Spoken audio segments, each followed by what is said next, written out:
Hello everyone, welcome back to my channel. আজ আমি বানাবো রিসেন্ট ভাইরাল হওয়া একটা ফুড, স্প্রিং পটেটো।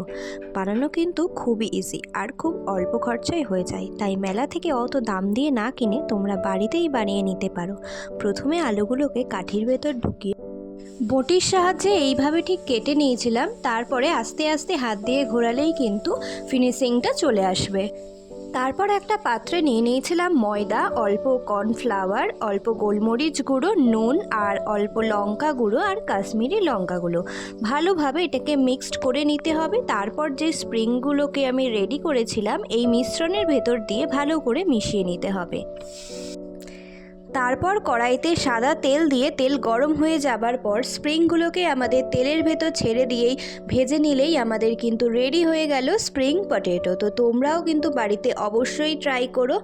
আর তার ওপর থেকে আমি একটু টমেটো কেচাপ দিয়ে দিলাম, আর এর টেস্ট কিন্তু হয় দুর্দান্ত। তোমরা চাইলে ওপর থেকে অল্প বিট নুনও ছড়িয়ে দিতে পারো। রেসিপিটা কেমন লাগলো অবশ্যই কিন্তু কমেন্টে জানিও, আর ভালো লাগলে সাবস্ক্রাইব করে পাশে থেকো।